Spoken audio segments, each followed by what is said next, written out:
বেশ কিছুদিন ধরেই আত্মহত্যার চেষ্টা এবং সাংবাদিকদের সঙ্গে দ্বন্দ্বে জড়ানোর কারণে খবরের শিরোনামে রয়েছেন অভিনেত্রী তানজিন তিশা। যদিও আত্মহত্যার বিষয়টি অস্বীকার করেছেন এই অভিনেত্রী, পাশাপাশি বাজে আচরণের জন্য সাংবাদিকদের কাছে ক্ষমাও চান তিনি। সেই বিতর্ক শেষ হতে না হতেই আবার নতুন খবর দিলেন তিশা। শিগগিরই নতুন একটি নাটকে দেখা যাবে তিশাকে। ক্লোজ আপ কাছে আসার গল্প নিয়ে নির্মিত নাটক ভালোবাসি তবুও। ইতিমধ্যে নাটকটির ট্রেলার প্রকাশিত হয়েছে নেট দুনিয়ায়। পাশাপাশি তিশা নিজেও নাটকের ট্রেলারটি নিজের ফেসবুকে শেয়ার করেছেন। নাটকে অভিনেত্রীর সঙ্গে জুটি বেঁধেছেন তৌসিফ মাহবুব।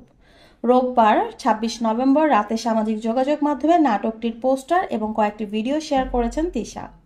ক্যাপশনে অভিনেত্রী লিখেছেন, সিএমবির অফিসিয়াল ইউটিউব চ্যানেলে খুব শীঘ্রই মুক্তি পাবে নাটকটি। প্রবীর রায় চৌধুরীর লেখা নাটকটি নিয়ে বেশ আশাবাদী তিশা।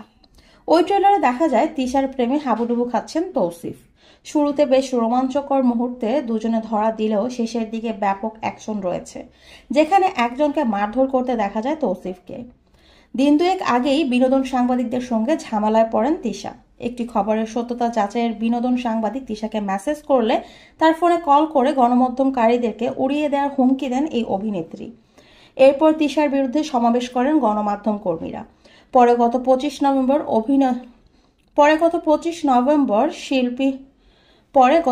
নভেম্বর অভিনয় শিল্পী সংঘের সভাপতি আহসান হাবিব নাসিমকে সঙ্গে নিয়ে ডিবি কার্যালয়ে উপস্থিত হয়ে সাংবাদিকদের কাছে ক্ষমা চান তিনি।